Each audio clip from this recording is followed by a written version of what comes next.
আল্লাহ তাআলা সাইয়েদনা ইব্রাহিম আলাইহিস সালামকে বললেন যে ইব্রাহিম, এবার আরো বড় একটি কাজে তোমাকে অ্যাসাইন করব, বড় একটি মিশনে পাঠাবো। সেটা হচ্ছে আমার ঘরকে তোমার আবার পুনর্নির্মাণ করতে হবে, অর্থাৎ রিকনস্ট্রাক্টিং দ্য কাবা। কারণ আমরা জানি কাবা প্রথম নির্মাণ করেছিল ফেরেশতারা, তারপর করেছিল আদম আলাইহিস সালাম, তারপর করেছিল নূহ আলাইহিস সালাম। কিন্তু নূহ আলাইহিস সালামের মহাপ্লাবনে কাবা ধ্বংস হয়ে গিয়েছিল। সেটাকে আবার পুনর্নির্মাণের জন্য আল্লাহ তাআলা সাইয়েদনা ইব্রাহিম আলাইহিস সালামকে বললেন আবার মাইগ্রেট করো ফ্রম প্যালেস্টাইন টু মক্কা।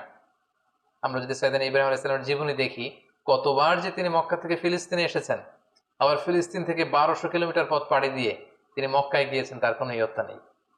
তিনি কাবা নির্মাণের জন্য গেলেন এবং সন্তান ইসমাইলকে নিয়ে কাবা নির্মাণ করলেন। আল্লাহ তাআলা বললেন ওয়াইদ বাওয়ানা লিইব্রাহিমা মাকানাল বাইত, আমি ইব্রাহিমকে I pointed out for Ibrahim the site of the house, Kaaba ঘরের সাইটটা আমি দেখিয়ে দিলাম। এটা কতটুকু উঁচু হবে, কতটুকু দৈর্ঘ্য হবে, কতটুকু প্রস্থ হবে, তার সবটুকু আমি ইব্রাহিমকে বুঝিয়ে দিলাম। সাইয়েদনা ইব্রাহিম আলাইহিস সালাম সাইয়েদনা ইসমাইল আলাইহিস সালামকে নিয়ে কাবা নির্মাণ শুরু করলেন। ছোট্ট ছেলে ইসমাইল পাথর কেটে এনে বাবার কাছে দেয়। বাবা ইব্রাহিম আলাইহিস সালাম রাজমিস্ত্রির ভূমিকায় অবতীর্ণ হলেন। তিনি নিজ হাতে আল্লাহ তাআলার ঘর কাবা তিনি নির্মাণ করতে শুরু করলেন। বাপ ছেলে দুজনই পড়তে আরম্ভ করলেন রব্বানা তাকাব্বাল মিন্না ইন্নাকা আনতাস সামিউল আলিম।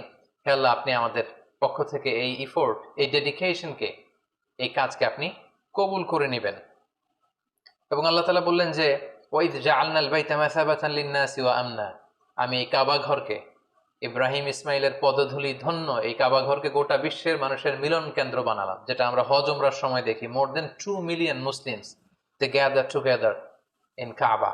কাবার চারিপাশে প্রায় 20 লক্ষেরও বেশি মানুষ একসাথে হজের সময় তারা সালাত আদায় করে। গোটা বিশ্ব থেকে প্রতিদিন উমরার জন্য মানুষ কিন্তু সেখানে যাচ্ছে, অর্থাৎ মানুষের একটা মিলন কেন্দ্র আল্লাহ তাআলা সেই এলাকাটিকে বানিয়েছিলেন, কিন্তু যেটা একটা সময় ছিল অনুর্বর, জনমানব শূন্য একটি এলাকা।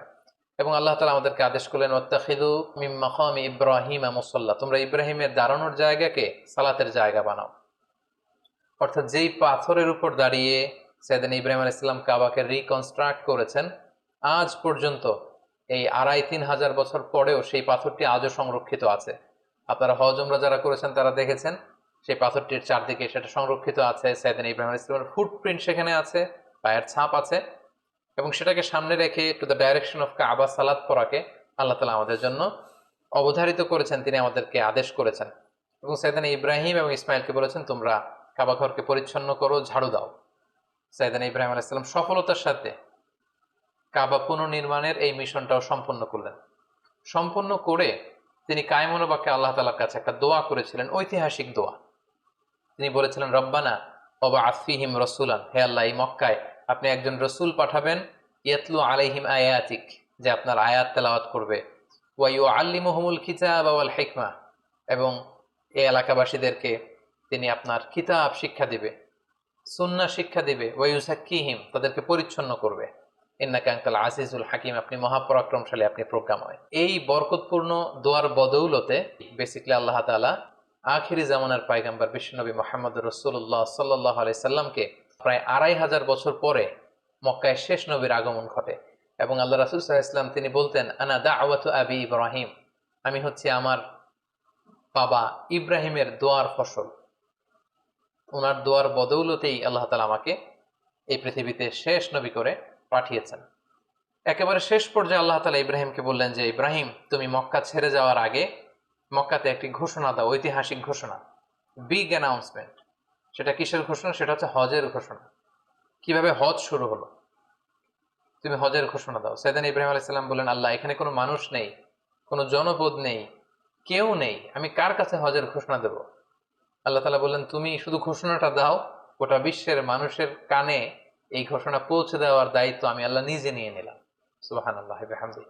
আল্লাহ তাআলা বলছেন ওয়াআযযিন ফিন-নাসি বিল হজ্জ ইয়াতুকা রিজালা ওয়া আলা কুল্লি দামিরি ইয়াতিনা মিন কুল্লি ফাজ্জিন আমিক।